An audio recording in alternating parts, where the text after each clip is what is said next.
Welcome to Out of the Fold.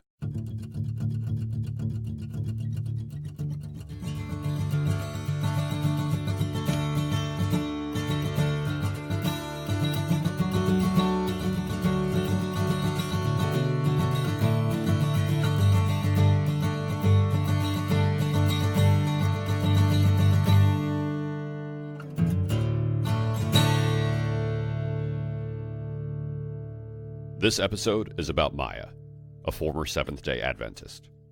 She's actually experienced multiple faiths, but it's worth noting that when she contacted me, she specifically referred to herself as a former Seventh-day Adventist, rather than a former Christian who has been part of a few different denominations. That tells me that Seventh-day Adventist teachings were the ones that had the most impact on her out of all of them, which is probably why she referred to her family's experience as a journey of its collective descent into madness. Brief note before playing our conversation. At one point, I try to remember a psychological term, and I mistakenly refer to it as projection because I'm not a psychologist. The next day, I did some research because I knew that the term was wrong. The closest term is transference, though it may not apply perfectly either. Projection is a defense mechanism that causes us to see in others some aspect of ourselves. For example, thinking everyone else is anxious because you're in denial of your own anxiety. Transference is an unconscious transfer of emotions from one person to another, most commonly in therapy when a patient applies them to a therapist. I'm not an educated man, so please don't take what terms I do know and my ability to listen as an excuse to not seek therapy yourself if you need it. Therapy is great. No religious organizations, companies, or individuals were contacted for comment about any of the content of this episode. The views expressed are strictly those of the ones expressing them. Our conversation began on a Thursday evening. So I'm actually born into a mixed religion family. I'm an Indian American. My dad is Hindu, and my mother was a Christian, also from a mixed religion family. I guess she was. From what I know, she was baptized into the Methodist church, but not a big deal was made of it. I mean, yeah, she went to church, but she didn't really take it seriously. Over the years, she's had a number of influences. She had a number of influences in her life. She said she first encountered born-again Christian hippies in India. Then later, after she finished college and met my dad, and they married, and she emigrated. The first city they lived in together, made their start as a married couple, was Lynchburg, Virginia. So I'm sure she was influenced by the strain of Christianity taught over there. Staunchly conservative, evangelical, Jerry Falwell was based there, and later founded Liberty University years later. Then I was born. I have a brother. He was born 3 years after me. Then a few years later, we all went back to India so that my dad could work with my grandfather, his father. That was a very unhappy time. That's when she started, any unhappiness she might have felt about the move to India negatively influenced her. Also, she did not like the being too close to my grandparents, her in-laws, because she did not want their influence on us. When we first moved back, my paternal grandmother tried to show us the Hindu style of worship, tried to make us do puja, that's Hindu style of worship, and my mother just did not have any of that. But even so, she never took us to a church over there. The most she did related to religion was she just gave us a children's book full of Bible stories. That's about it. At the time, it was mostly about dealing with a crumbling marriage. In an effort to save it, my parents eventually moved back with us. We moved to North Carolina, stayed there for a year, then eventually moved to California because my dad got a much better job. It was over there she decided to become more serious. First, she took us to a mega church, a generic, non-denominational mega church, a few Sundays. Then, I'm not sure when it happened, but she discovered a ministry called Amazing Facts. Little overview on them. Amazing Facts is founded by one Doug Batchelor. He's a prominent Seventh-day Adventist pastor. Basically, Amazing Facts preaches that the end of the world is coming soon, and these are the signs pointing to it. Yeah, and in the information that I could find out about the Seventh-day Adventist, it seemed as though there was a lot of the apocalypse prophecies associated with it. So was he sort of your first? Was this the first thing that led into that? That's our first introduction into Seventh-day Adventism. Yeah. First with her, and then later with us, my brother and I. Mm-hmm. And Amazing Facts is just one multimedia operation that just spreads the theology of the Seventh-day Adventist Church, which has been from the start since it was founded in the mid-19th century. I don't know while you were researching if you came across the name Ellen White. Honestly, I came across a few names. The big one that I found was Miller. I can't remember his first name off the top of my head, but that I believe that what he predicted, which led to an apocalypse scare or prediction at the time that was called the Great Disappointment. And then yes. I know about that. Was Ellen White the one who people sort of thought that she was performing miracles?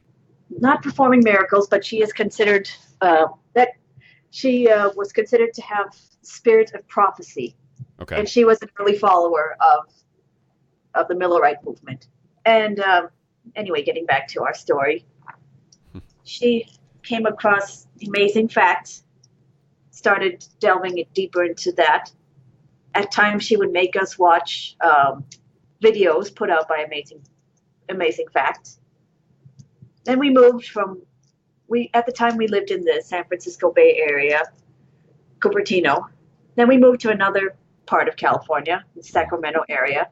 And that's when she decided to seek out a church, which she did. It was a small Seventh-day Adventist church that, well, they didn't even have their own building. They borrowed the building of a Baptist church. Which works out because Seventh-day Adventists, they think the Sabbath is Saturday, not Sunday. That's the day of rest. That's right. I actually remember reading about that, yeah. Yep, and it works out, obviously.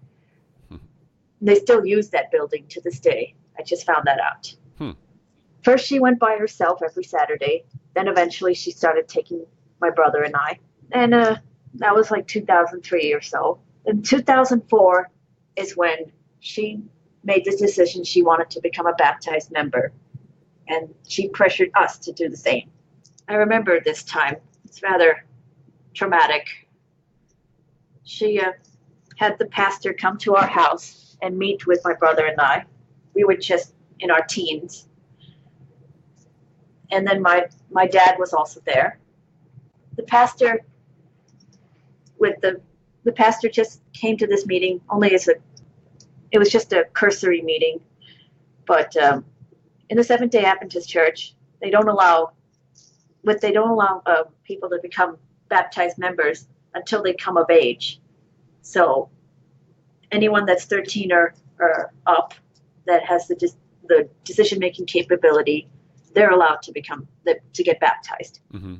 And the pastor is supposed to counsel potential members before they're baptized and ask if they're truly ready for it. So he did. He came. And because we were minors, he also wanted to hear from our dad. But really, it was just going through the motions. He didn't intend to listen to my dad at all. It was a formality. It's just a formality. And my dad, of course, was very much against it. for as long as I could remember, he was not really a practicing Hindu and really take it seriously, and only went to the temple for special occasions, like if there was a death in the family or marriage or death anniversary. And he still liked that. However, in his 40s, around the time that we were getting deeper into Seventh-day Adventism, he started getting deeper into meditation. Mm-hmm. He found a method that has really worked for him. And although he didn't really tell us about it, he tried to, but there was strong opposition from my mom. I remember one instance where he provided the prayer of St. Francis, which is a passage that practitioners of the guru that he follows, it's one of the passages they meditate on. Even that was too much for Mom. It's not like it was a Hindu scripture. It was the prayer of St. Francis. And getting back to our meeting with the pastor, my dad, of course, was very much against it. And he said that they're only going to say yes because of their mother. Mm-hmm. And he was right. She threatened to not have a relationship with us if we didn't go through with this. So what could my brother and I say? We said we agreed to be baptized. Mm-hmm. And so we did. Her mother, my maternal grandmother, was visiting and was quite happy to see us get baptized in a church. And I remember that day. I didn't take it very seriously. I was listening to a CD the morning of, didn't even think much of it. And it didn't hit me how serious this moment was until I reached the church and was about to get into the pool to get dunked. And I could see my grandmother crying in tears of joy. She herself is not a Seventh-day Adventist, but she was happy to see us, I guess, no longer half heathen, I suppose. Right. Like, even if she was from any sort of Christian faith, I mean, baptism would still be considered a good thing. Yeah. Right. And so I became a baptized member, and I obliged and went to church on every Saturday. And because of this, because we were new members, we all tried to take it seriously. My mother implemented some rules, like I could not do anything non-godly from sundown on Friday till sundown on Saturday night. I also couldn't watch TV. I couldn't do homework. I couldn't even read fiction books for the longest time. I did these things anyway. Living with someone who I suspect has a personality disorder, I learned to hide things more often than not. So I would find ways to hide stuff from her and find ways to silently do whatever I wanted anyway and not tell her a thing. What personality disorder do you think she has? I suspect, only because she has not been formally evaluated by a psychologist. I suspect some sort of cluster B personality disorder. Some common traits with them are sense of grandiosity and emotional lability, insecurity on their part. Mm-hmm. And I suspect that about her. I don't know when it might have started. Probably when we were young kids, but of course we didn't understand it then. That's about the time where these personality disorders crop up anyway. Right. And I believe that whatever personality disorder she had contributed to her with being led to the Seventh-day Adventist Church and embracing it wholeheartedly because of their whole apocalyptic theology. And they also believe that they are the true remnant. They believe all the Protestant churches that originally rebelled against the Catholic Church have sold out to the Catholic Church in recent years, and that the Seventh-day Adventists are the only true Protestants left. So your suspicion is that the Seventh-day Adventists sort of were like the gear that made sense for her personality, like everything kind of locked in place, like she was exactly what they were looking for, and it was exactly what she was looking for, even if it was unconsciously. Yes, I believe so. And it's unfortunate that she dragged my brother and I into it. Yeah. And at the cost of being alienated from our dad. And it's taken a long time to have any sort of relationship with him because we were taught that he was evil. And she's told us all sorts of lies about him, including that he cheated on her. I don't know. I find it hard to believe. There's a lot of things I've learned in my life that might be outright lies. So I can't really trust anything she says now. Well, did your parents end up getting divorced, or did they just stay together and then they just had this, passive aggressive or at times aggressive relationship that she was kind of creating? Earlier I said this is a journey of our collective descent into madness because of her. Mm-hmm. Well, all of us did eventually get out at our own pace. My dad being the first. He finally filed for divorce, and 2 years after we were baptized. There were many contributing events that led to it. I don't know if there was a final straw. I think it was just realizing that it was not going to get better. They had this informal agreement that they were going to get divorced after both of my brother and I would graduate from high school. Mm-hmm. But he decided enough was enough. My brother at the time was still in middle school. It was only me that was going to graduate high school that year. And I remember another pastor from the same church came and counseled us during this distressing time and told us to forget about our dad. He was just basically a sperm donor. That's what they called your dad? Yeah. Was that just because of the fact that he was filing for divorce, or was that based on something else? I mean, that's a lot to just say about somebody who's been actively in your life for your whole life. Yes. He never left. Right. He was never a deadbeat. So it was just that he wasn't involved. It was just that he didn't really agree with what your mom was becoming a part of, that made them want to write him off. That's exactly it. That's exactly it. They just treated him like a heathen. Right. They would probably do the same if he was from another denomination as well. Or, God forbid, he was Catholic. And the Seventh-day Adventist Church truly hates the Catholic Church. They believe it's the beast. Mm-hmm. They believe the end of the world will come when the Catholic Church implements the one true religion that everyone must follow and somehow influence leaders of every country in the world to pass a law that only allows Sunday as the true day of rest. Mm-hmm. So they have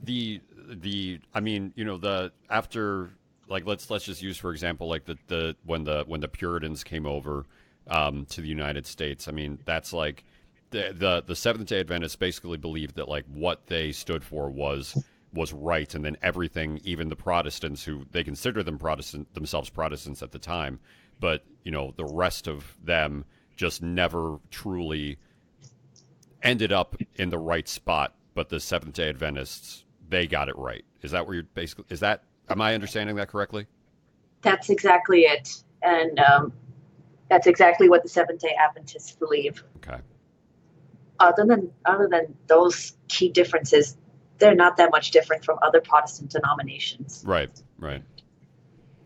The rules are all the same, like what's considered a sin. I mean, they don't like read a different type of Bible or anything like that. No. Although Ellen White is given a lot of prominence, they say that ultimately Scripture is the sole authority, mm-hmm. and that she must be compared to scriptural authority. And of course, she passes in their eyes. There's also a few minor things, like, for example, Seventh-day Adventism prescribes a vegetarian diet, mm-hmm. which is commendable. They have this belief that meat, when humans started eating meat, then our lifespans dropped considerably. So they have stories in the Bible of men that were hundreds of years old, and then when we started eating meat, our lifespans dropped to less than 100 years old, Right. with the average lifespan being between 70 and 80. Yeah. So they're reading into that and saying that that's like a, that maybe they do believe that that did happen, but they're also using that as a metaphor and saying that like it's if you wanted to apply that to your life now, that you're still not going to live above what do we think it is now, like 120 or something like that, but the healthiest way to live is to get to 120 by eating vegetarian. Yes, and then they also believe vegetarian diet is truly biblical diet. Mm-hmm. No prohibition on stuff like caffeine, like with the Mormons. Right. And no prohibition that I could get against, like modern medicine, like you see with some other denominations. Right. In fact, Seventh-day Adventists they have whole health systems. So getting back to before my parents divorced, at the time I tried to take it seriously, and I did feel guilty that I was doing non-godly things on the Sabbath behind my mother's back. Some of them were necessary. I mean, I had lots of homework in high school. Right. Had to do it. Yeah. And I just remember not feeling anything. I remember trying to, feel the Holy Spirit make me feel that in my heart of hearts that this was truly the right way, and truly feeling like trying to get that spiritual experience. So I actually, for the first time, read the Bible from front to back. That actually didn't help matters. And I remember so many doubts coming up when reading the Bible. Inconsistencies, some of the monstrous things that the tribes of Israel did, against the, the Amalekites. The behavior that you might see from ISIS today, bad stuff like that. Yeah. Yeah. What you just described doing, reading the Bible from cover to cover, that's something that very few Christians do. And I don't mean that there aren't people who do that. I mean, scholars and everything, but even people who consider themselves to be deeply Christian, I've met very few who think that there's even value in doing that. Like, so many Christians just think that what you're supposed to do is just take it verse by verse. I don't know how they can get away with that. I've just always been surprised. I mean, I agree. And I have never read the Bible from cover to cover, but I mean, I think I tried to do it once and I got kind of bogged down even in just like Deuteronomy or something, or there was one chapter where, I mean, it was just all about how to prepare your sacrifice. And I was just like, I'm not really getting much out of any of this.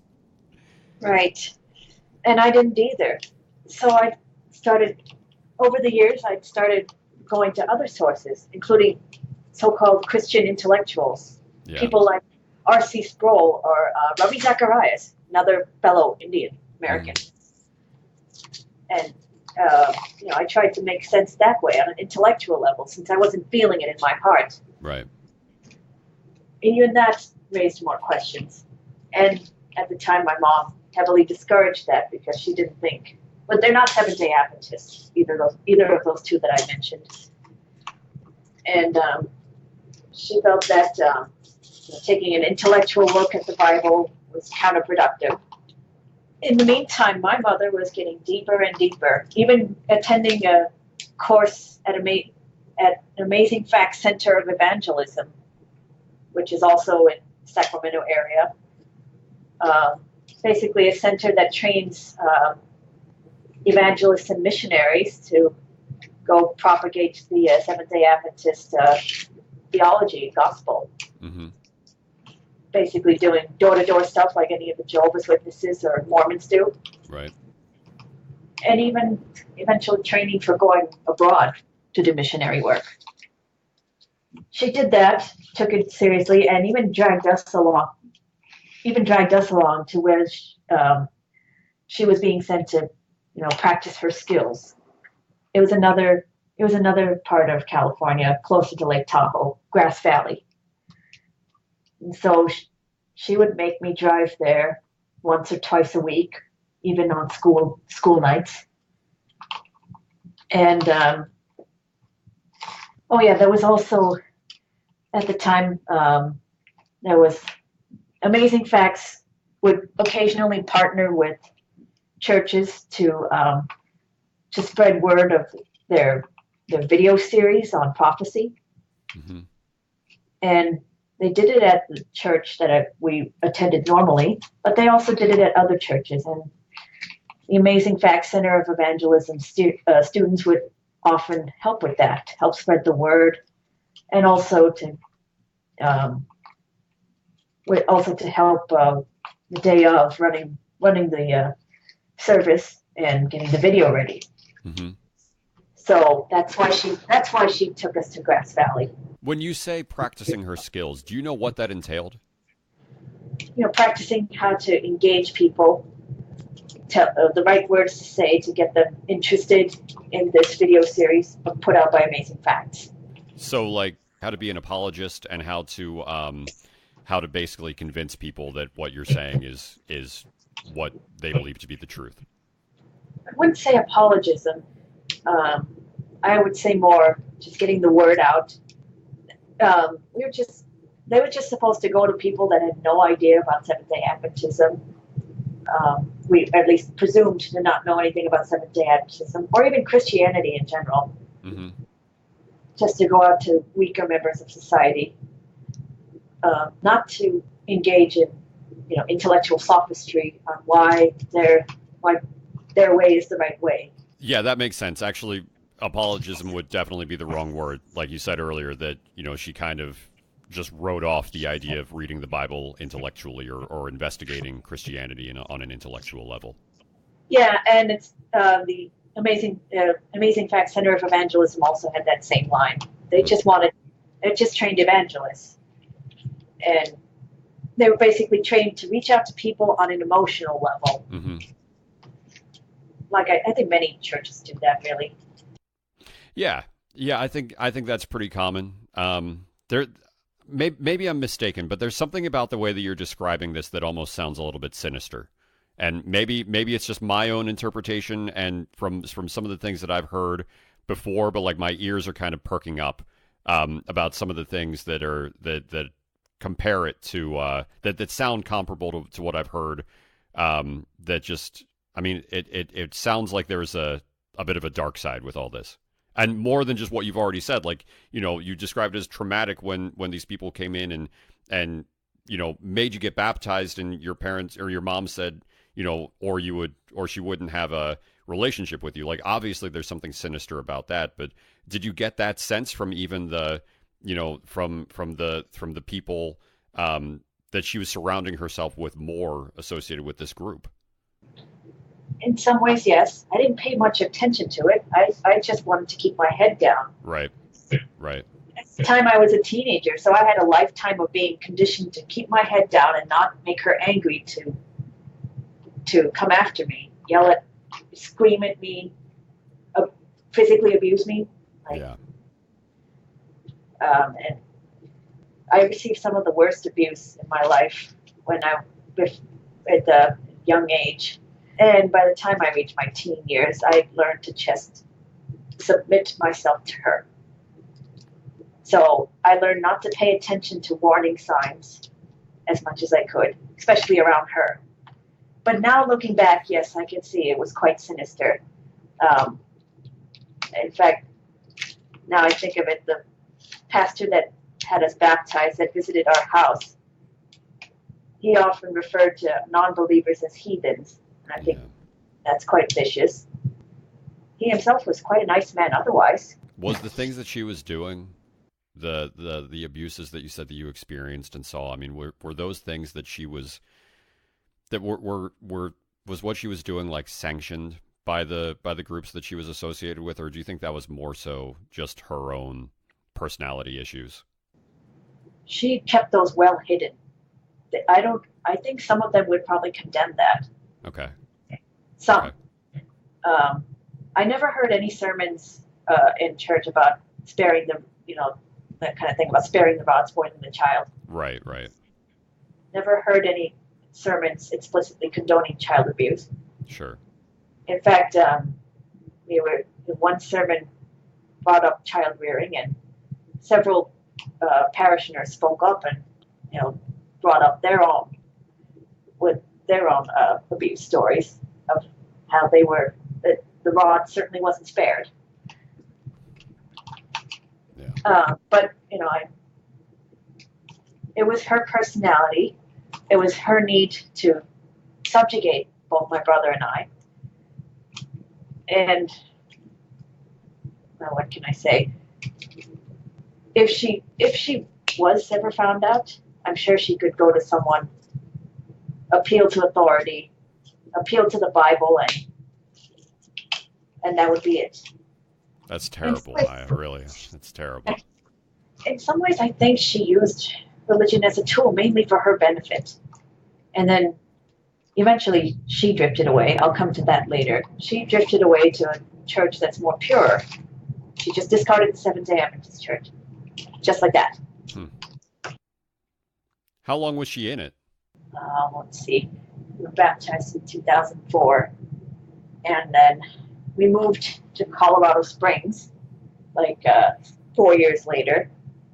And we all tried to attend the local churches there. There were 2 Seventh-day Adventist churches. One of them was a mainstream church with more white members. The other one was an all African-American congregation. Mm-hmm. She stopped attending either one of them. My favorite one was the African-American one. That was my first truly joyous service. Because, think of the stereotypical African-American church. It's like that. Yeah. But, eventually she drifted away. And she would do her own personal Bible study, watch the videos on her own.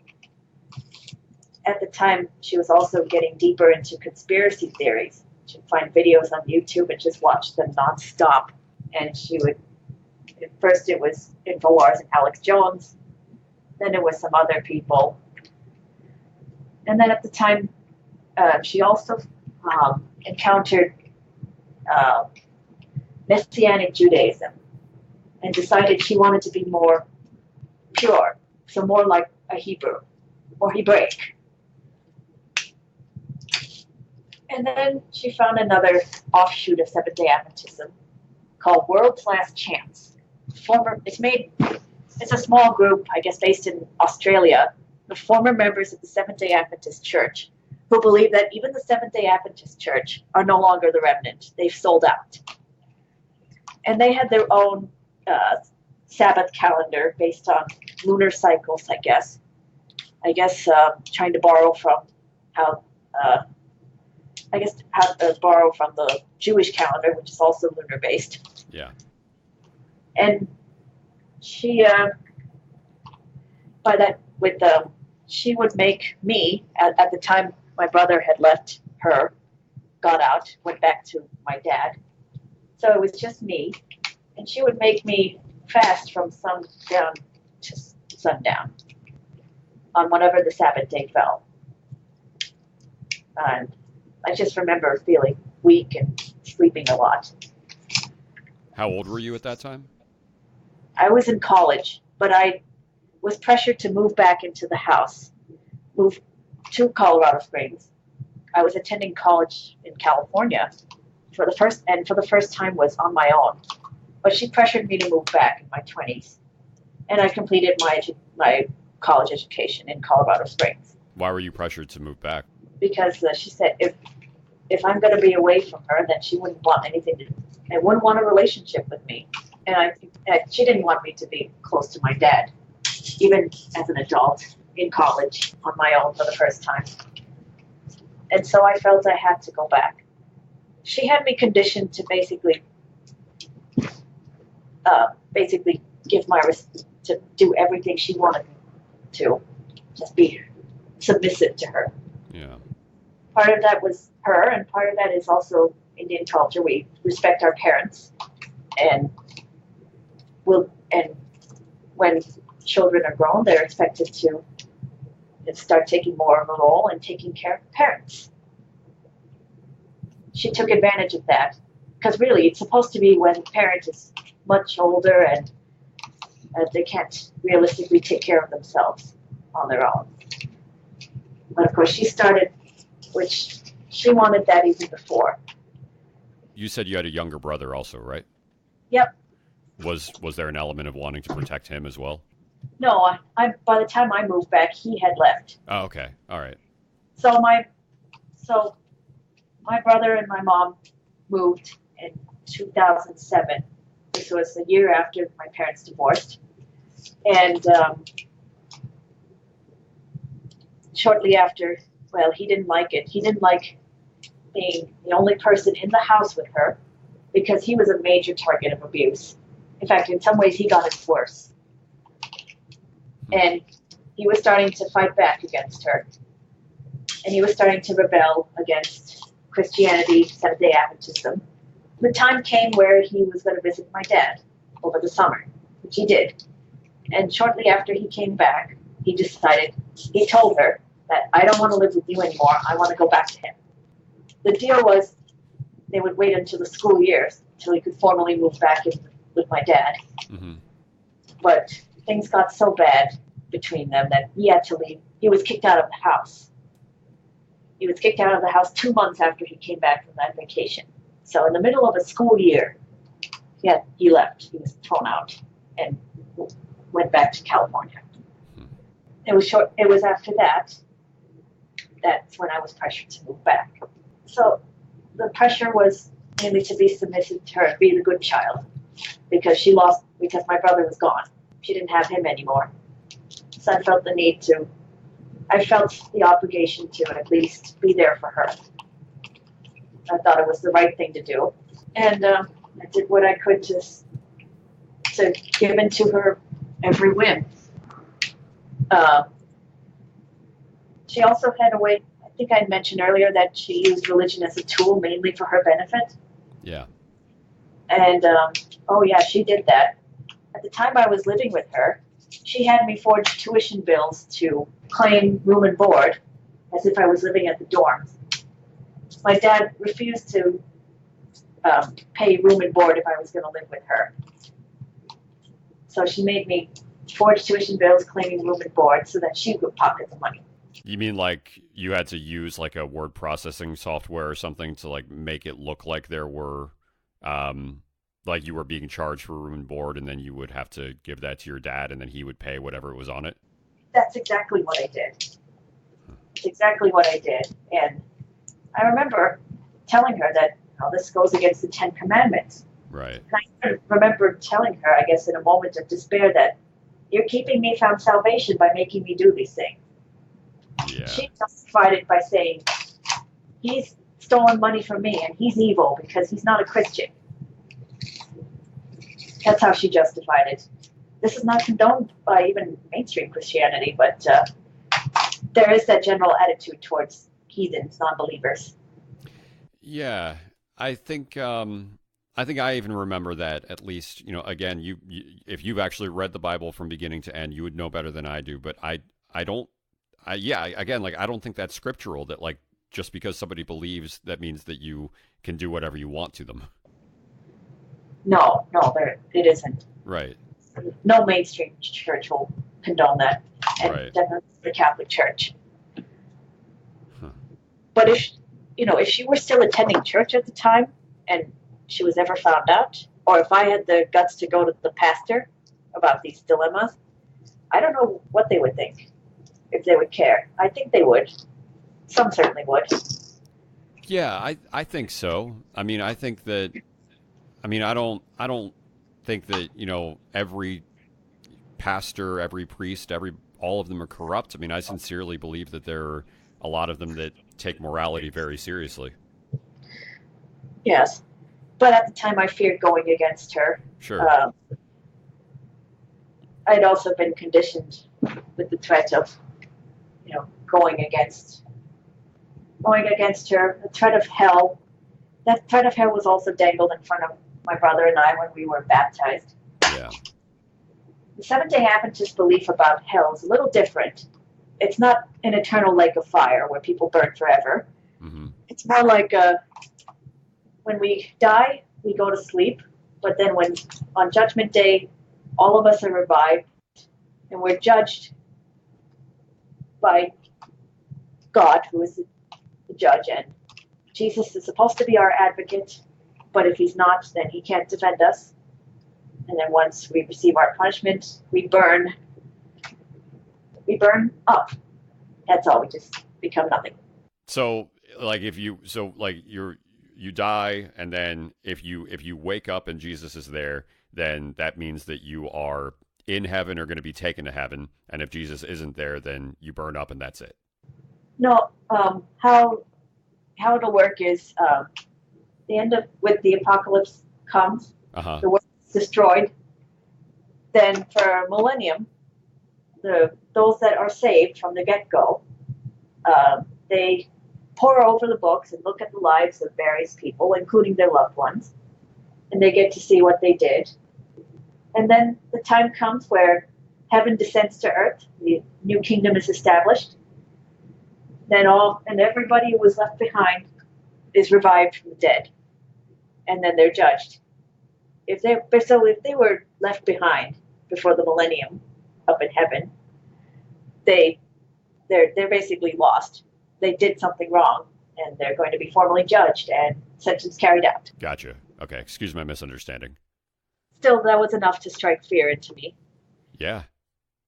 It doesn't seem to matter how heaven and hell are taught, what the difference is. It's still something that's used to control people. Absolutely. Yes. Yeah, no question. And I certainly didn't want to go against her. Even though I may not have fully believed it, she made sure that the belief that she was one of the people that will be in heaven, basically a remnant. Maybe she even fancied herself a prophet, I think, a prophetess. Did anybody else? Well, she kind of kept to herself. She believed she had this superiority complex, even with people at the church and even the people at the Amazing Facts Center of Evangelism. She thought she was better than them and more superior to them, knew the Bible more than them. That was one of her ways of using the religion as a tool for her benefit. Now, I suppose you'll want to know how I got out.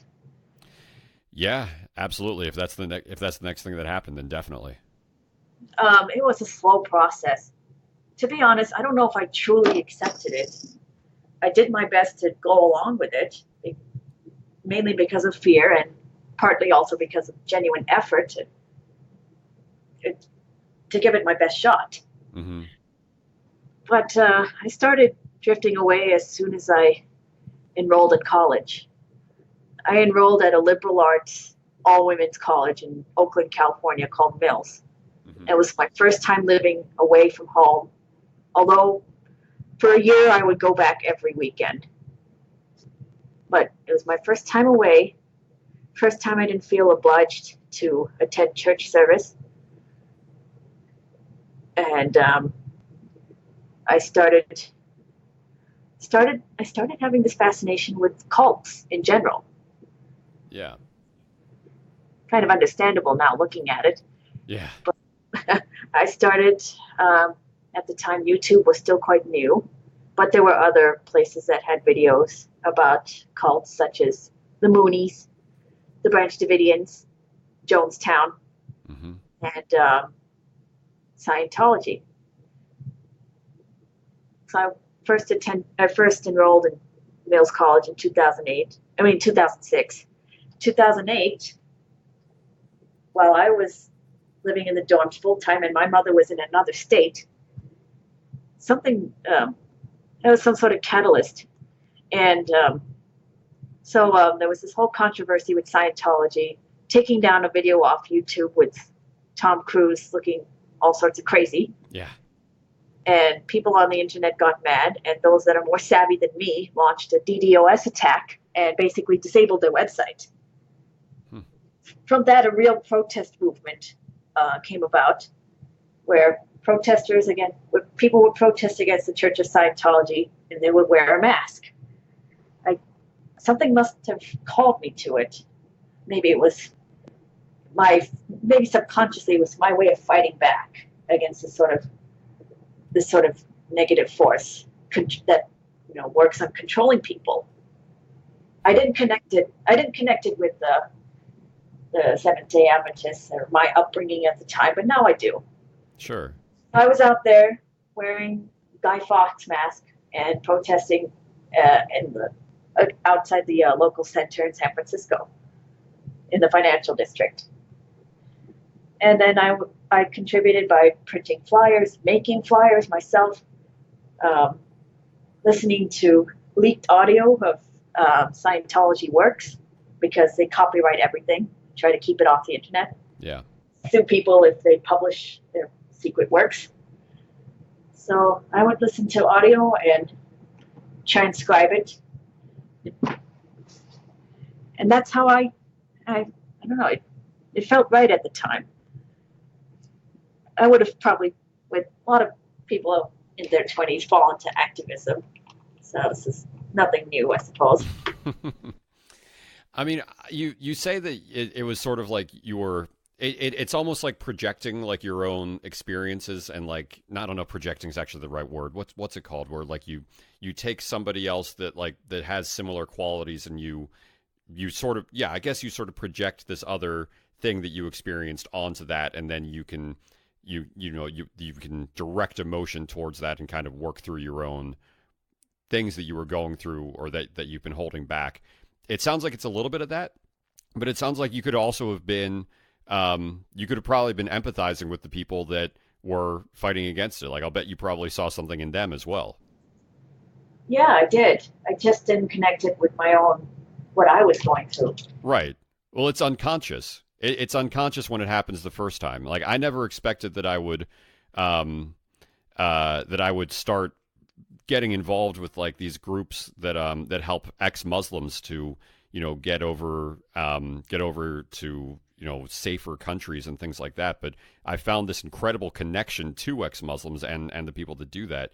You probably didn't care that much about Scientology, but you connected with the people who were actively, who had been hurt by it or who were empathizing with others who had been hurt by it.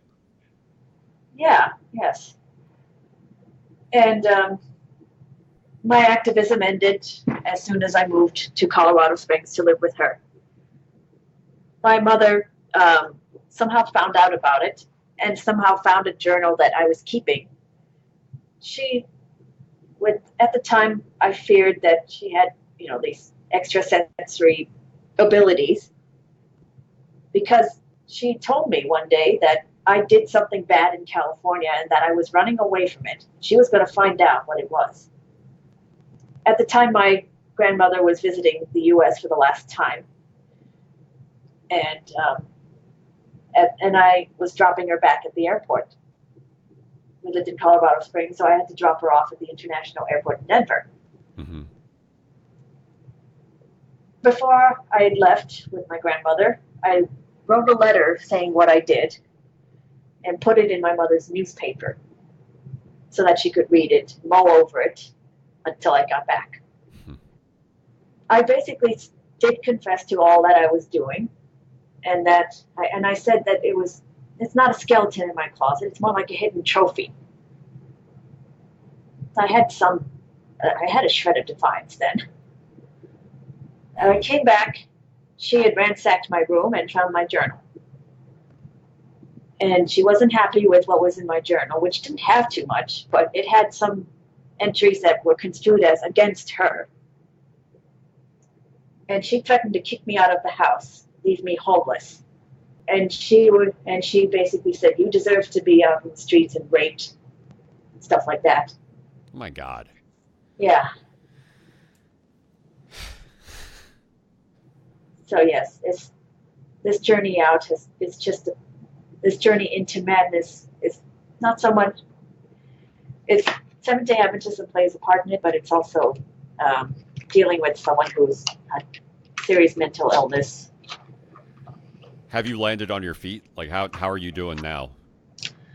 So my exit out of Seventh-day Adventism and out of Christianity in general has been very gradual. First, it started with not attending church in general, although following whatever ideology, whatever pure religion my mother decided to follow at the time. And then I graduated and started working. I trained to be a nurse. Now I'm not in nursing anymore. So I started my first job as a nurse, had to move to another state to do so because jobs in Colorado Springs were hard to come by. Mm-hmm. And I remember being distressed that I would have to work on the Sabbath, whenever the Sabbath fell.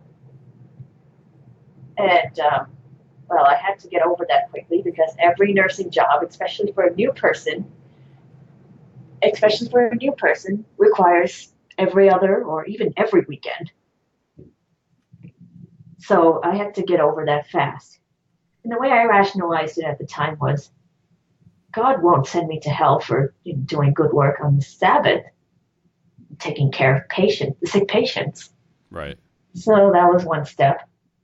I even remember thinking at the time, just a fleeting thought, that if this God would send me to hell for working as a nurse on the Sabbath, do I really want to worship this God? So that was one. That's one way I started to drift. Then my mother moved in with me. Now I was the breadwinner in a new state. The agreement was initially that I would be able to live my life and she would just visit. She would have her life. Mm-hmm. But no, she moved in quickly. At the time, my mom was getting alimony, but that was stopping because my dad had to go to the judge to alter the divorce agreement. He lost his job and was earning so much less. But that meant she was running out of money. She never worked. She never worked while she was married or even well after the divorce. No, not even odd jobs. So she was depending on me to be the main source of income. And she moved in with me, but then shortly afterwards, she decided to move back to India. When my grandmother visited in Colorado Springs, the year that I moved in, that was also the last time. My mother and her had a falling out, and she didn't speak to my grandmother for the longest time. Then she heard that my grandmother was in a nursing home because my mom's sister had to move to Germany because her husband's mother was sick and needed to be cared for. How long did your mom live with you? Oh, I moved to North Dakota. She lived with me for about 5 years. Wow. Lived there rent free. Didn't work even then, except for maybe a brief stint at Macy's. Did what she said to you about, wanting you to be homeless, and she said that she would be okay with you being raped, like all that, like did you guys ever address that? How could I? I couldn't confront her on it. She would go nuclear on me. I just learned to keep my head down, and I was busy with school. Yeah. I was busy trying to complete my nursing training, then eventually take the exam, get licensed. I couldn't really address it. Right. I don't mean to imply that you did anything wrong by not addressing it. I was just curious. I mean, that had to have been a rough 5 years. It was more like it took me a little longer to finish my degree because when I transferred, it put me 2 years behind. Yeah. So I moved in 2008, transferred whatever credits I had. Some of them were not accepted, so I had to retake some classes. So I would have graduated in 2010, but if I had not moved, but I ended up graduating in 2012. So I lived with her from 2008 to 2012. Mm-hmm. And she paid she had alimony to help with bills and all that, and Right. whatever I was claiming for room and board. And she also spent a lot of money going on vacations, often without me because I couldn't take time off. And she also took one big one to Israel. Remember that. She went with this Messianic Jew that she connected with. Anyway, getting back. So when I eventually finished school, got my license as a nurse, had to move out of state to North Dakota, that's when she joined me and expected me to take up the slack, to pay back for the bills she said she paid on my behalf. Yeah. That was the intent anyway. She just wanted, I thought she wanted to give me space, but the intent was to move in right away with me. And she did. She lived with me rent-free. And that didn't stop her from acting like she was still the sole authority. Even as the breadwinner, she would still yell at me for doing things wrong, and we would still have fights over certain things. And even physical abuse was not out of bounds for her. The last episode was like 6 years ago, and I remember going to a new nursing job with bruises on my arm. So nothing had really changed, and it probably, that by that logic, it got worse because then you were taking care of her financially and in every other way. Yes. And thankfully, 2 years after she moved in with me, she decided to go back to India and play savior for her mother, whom she hadn't spoken to for years. Yeah. She just went back there to basically make a show of caring for her and making my aunt, her sister, look bad. My aunt at the time was trying to get a visa for my grandmother, but it's very difficult. They're probably very strict in Germany, especially for someone that's elderly and will need. And there was also the insurance requirement that was also a deterrent. Mm-hmm. So while she was over there and she had young children that she couldn't leave easily she had to shuttle back and forth to take care of my grandmother. But of course, my mom used that to rub it in her face, show that she was neglecting my grandmother. So she went back, made a big show of it, and took over the reins of care for my grandmother. She was in and out of hospitals. She was in and out of hospitals because of a declining health, a surgery that sped up the decline. And it was at that time that my mother went back and decided to take her in her care. Mm-hmm. She was on various medications, not just for chronic health conditions, but also because of her worsening health, probably delirium related to hospital visits. My mom took her off all of that, decided to take care of her using only natural means, basically just food and supplements. And my grandmother was alive for a couple of months longer, after my mom moved back. And then shortly afterwards, she started getting seizures, and then she eventually passed. At that point, my mom decided to basically make India her full-time base and use mine as just a base in the U.S. So she shuffled back and forth.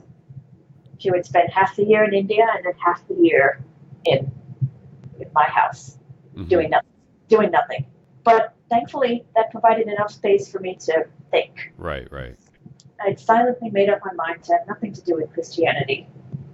Started slowly getting rid of some stuff, like Christian books, but I couldn't get rid of all of them. She would notice otherwise, mm-hmm. and she would yell at me.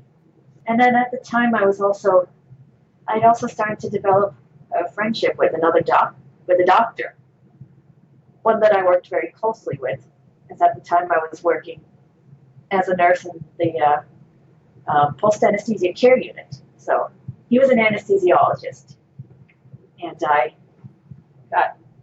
and he was actually one that's not easy to get along with. But slowly we developed some sort of friendship, and I started to see him outside of the hospital.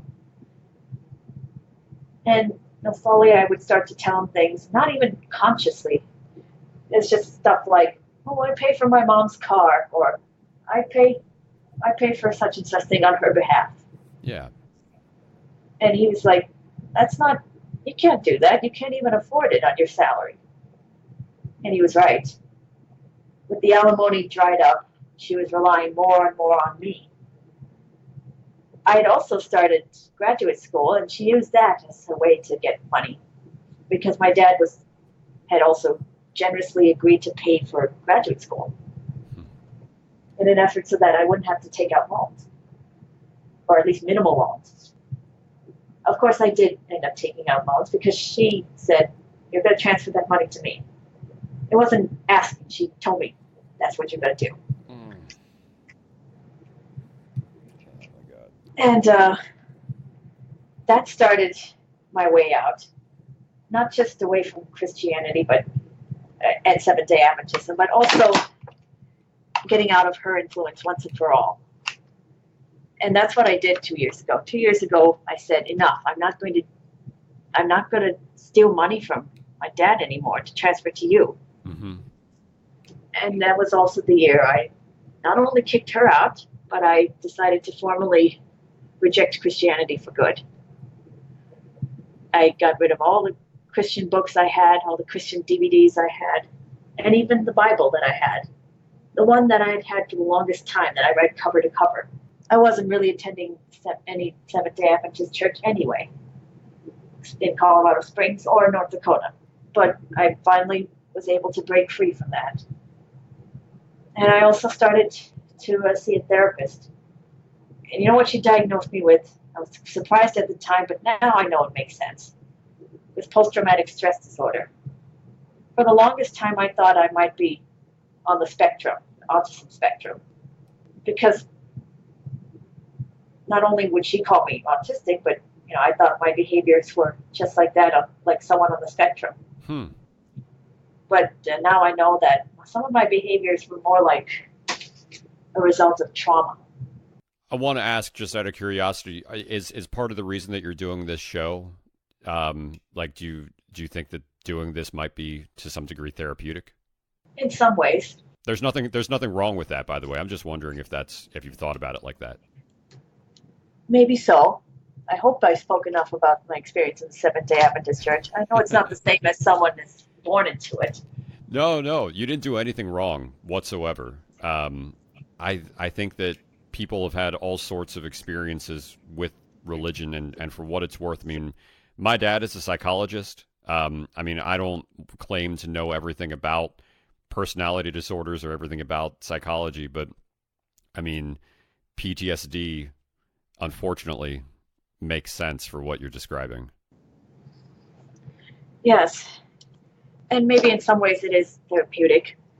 And coming out of the fold, not just Seventh-day Adventism, but her fold, has been healing.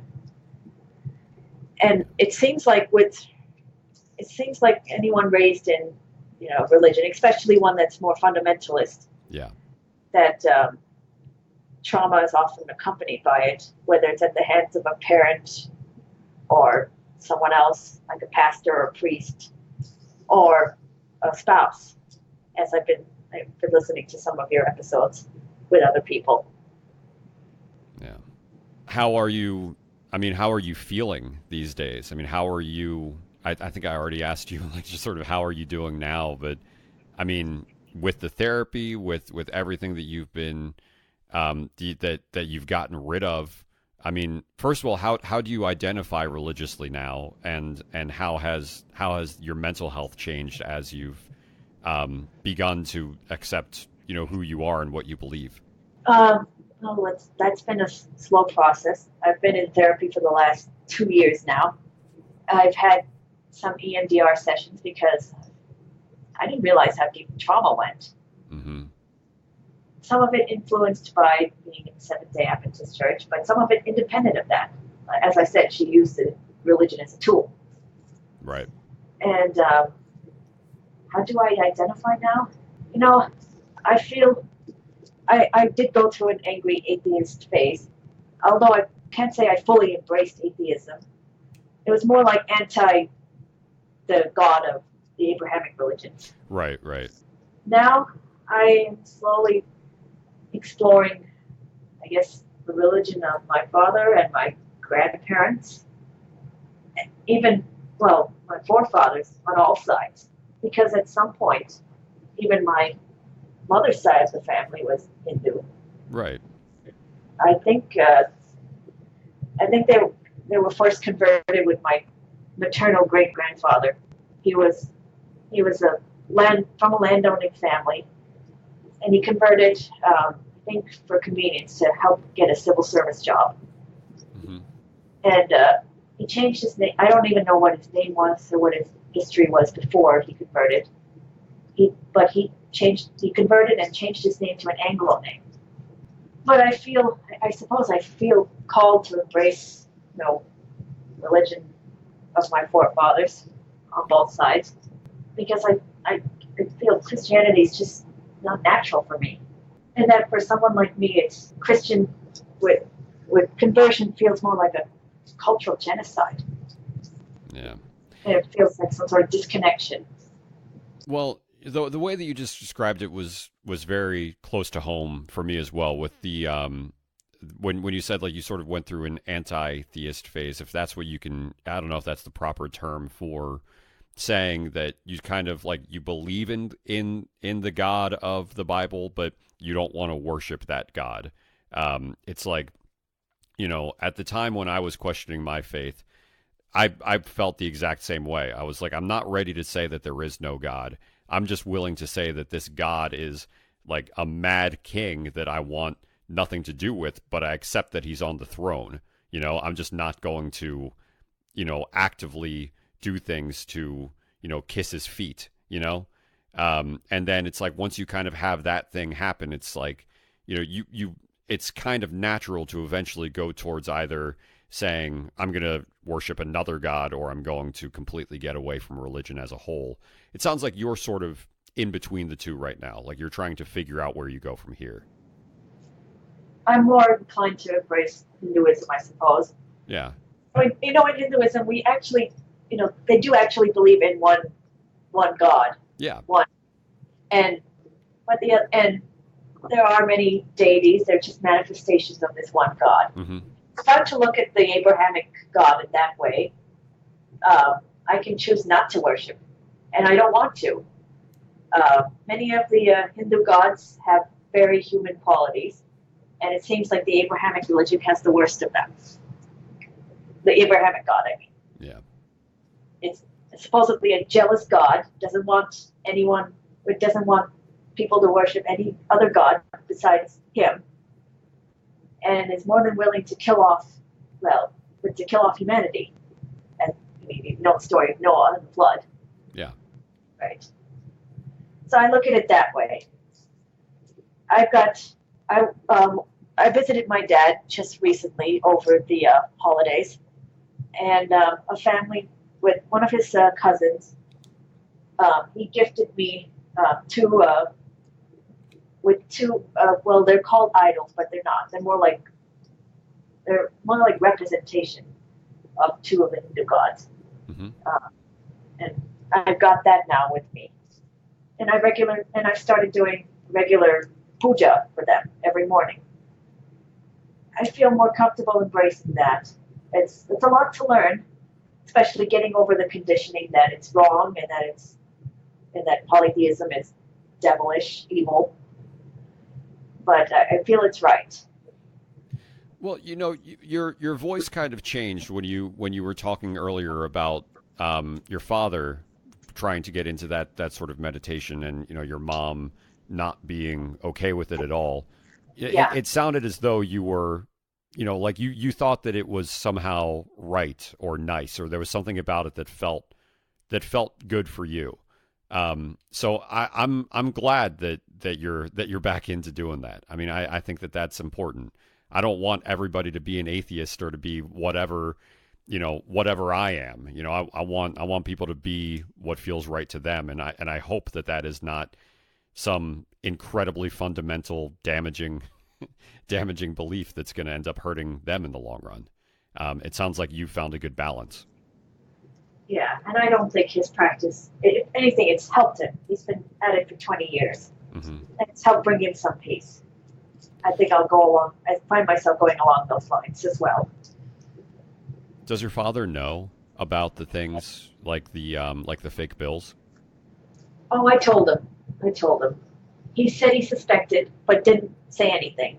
I sort of wish he did. I mean, he knows how my mother can be, Right. especially money. He sounds like a really good guy. I got to say that. Like, if he suspected, but he didn't say anything, that just means that he wanted you to be taken care of. Yeah, yeah. I do wish he spoke up a little more, but he could only do so much, I Right. suppose.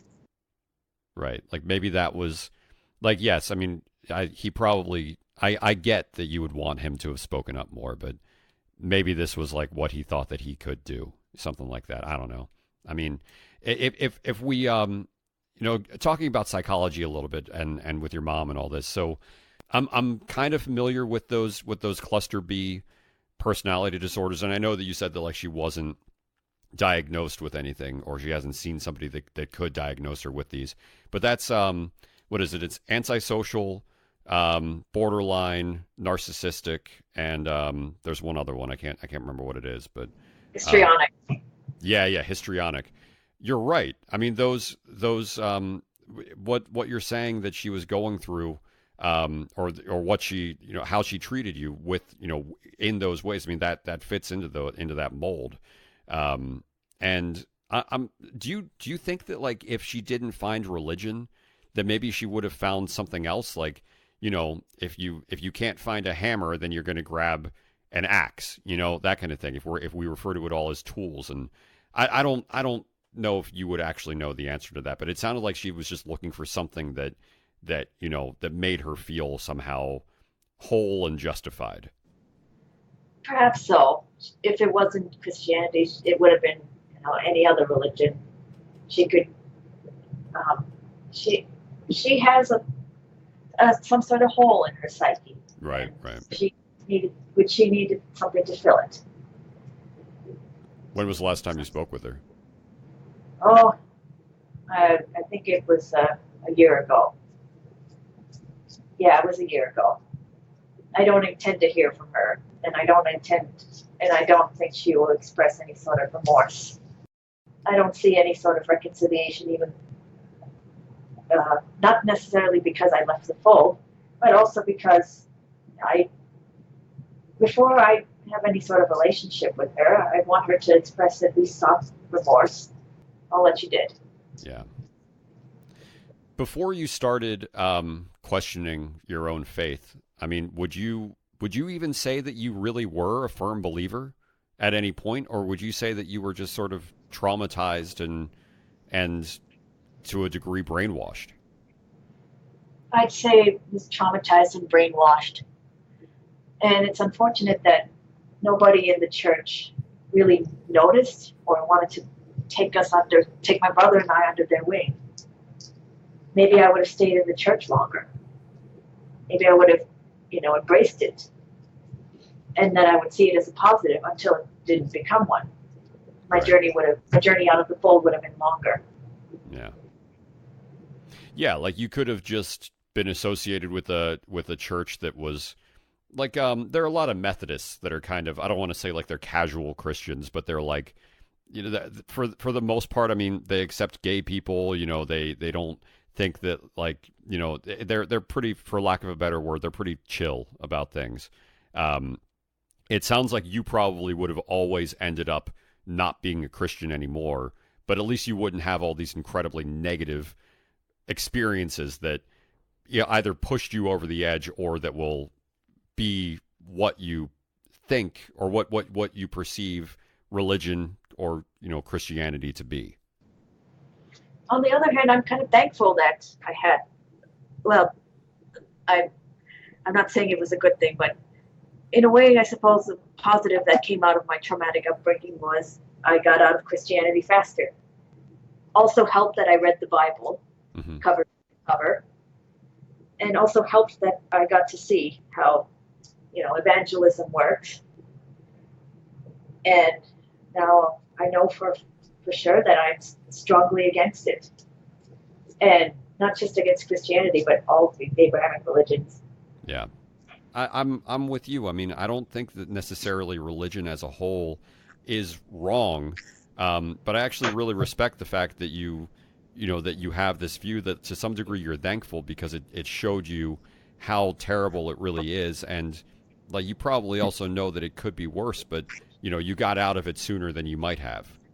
Yes, and in India, where my parents come from, evangelists do an incredible amount of damage. All sorts of missionaries from all sorts of denominations go over there and church plant.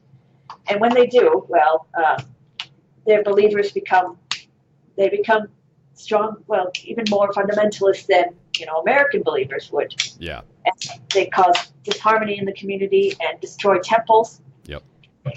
And I got to see a glimpse of that with the Amazing Facts Center of Evangelism, and when we had to travel to Grass Valley. So I know how scary that can be and what sort of damage they're doing. And we keep hearing now of evangelism in Africa, how they're even influencing laws made over there. Yeah.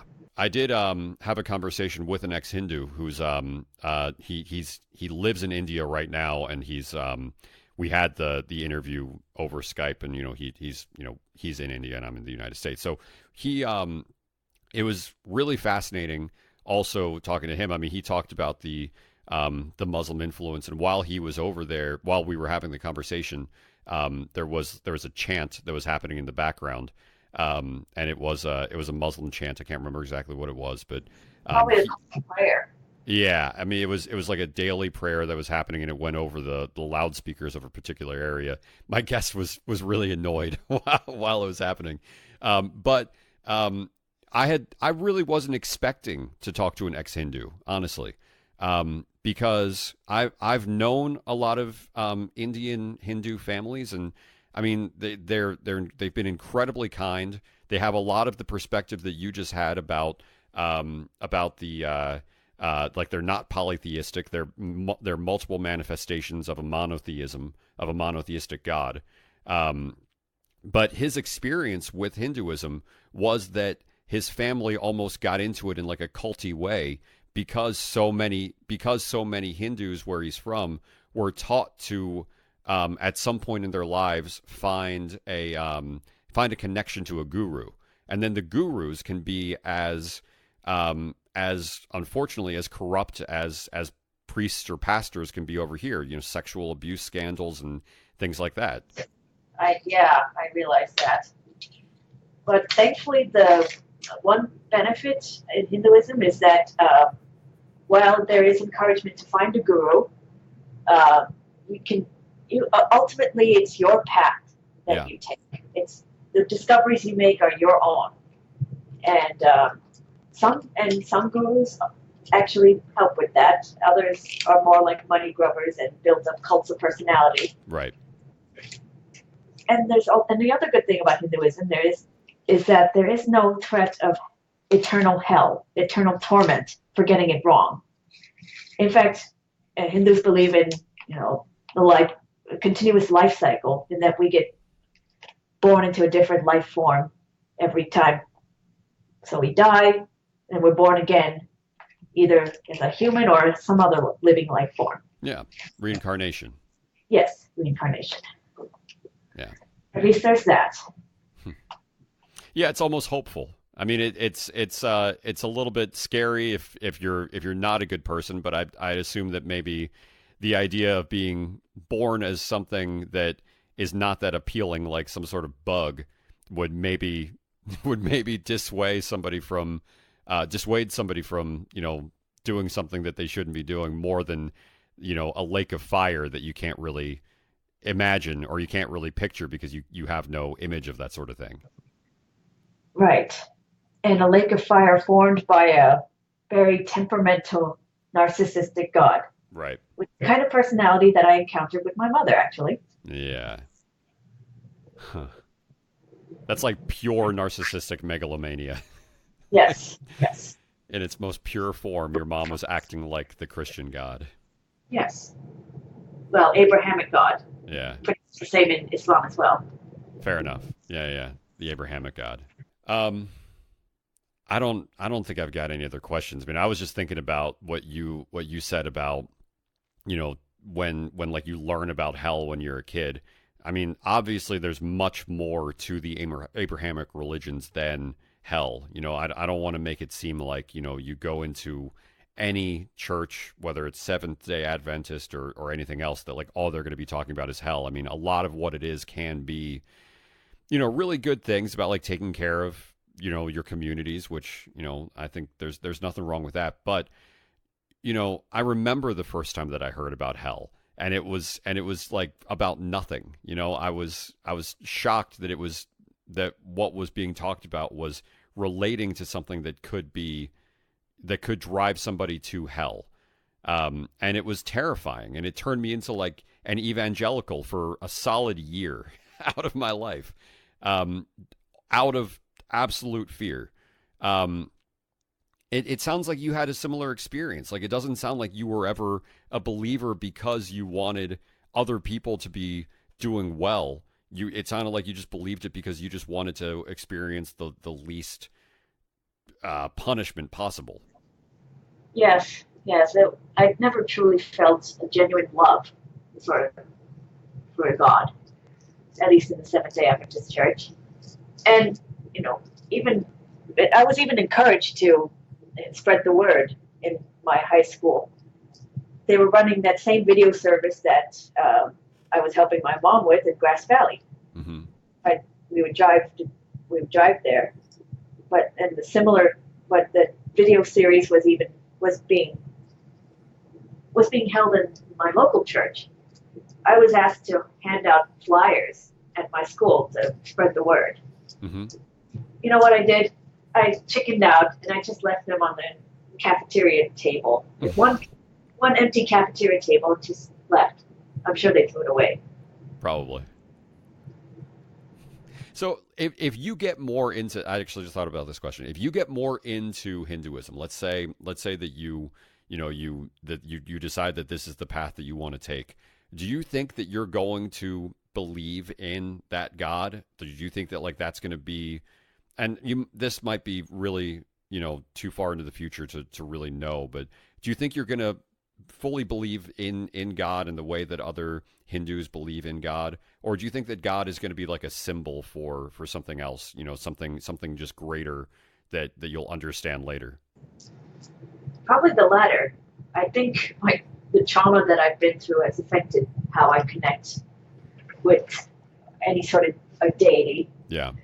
And maybe in another lifetime, I'll truly feel a connection with the divine, find it within me. Yeah. Part of Hinduism is also the embracing of yoga, meditation, starting to get more into that. Right. It does bring a measure of peace to me. I'm now doing like 15 minutes every morning, or at least try to. It helps to still the mind. At least it does that. But to feel like I'm one with the divine, that might take some time. Yeah, that's understandable. But at least I'm not going to hell. Yes, there's at least that. Was there anything that you wanted to say to other Seventh-day Adventists, to ex people who have lost their faith, people who are questioning their faith? Just anything else that you wanted to be able to say that maybe we didn't get a chance to touch on? All I can say is there's nothing wrong with questioning. It can either make your faith stronger or it can make it weaker. But question anyway. There really is no threat of hell if you get it wrong. And I think to truly, embrace whatever faith you follow, you should at least know the ins and outs and know how you truly feel. Know what your connection with God is. Just leave fear out of it. Leave the conditioning out of it. There's nothing wrong with exploring. Special thanks to Maya for sharing her story. Make sure to tune in to the weekly episode with me and Faye. Thank you for listening. If you enjoyed this episode, please leave 5 stars and a written review. The written reviews help to move the show up the charts. More importantly, though, share the show with someone you trust. For immediate updates and discussions, follow the show on Twitter @OutfoldPodcast. Logo and artwork by my wife. Production by my wife and I. All music by me. This has been Out of the Fold.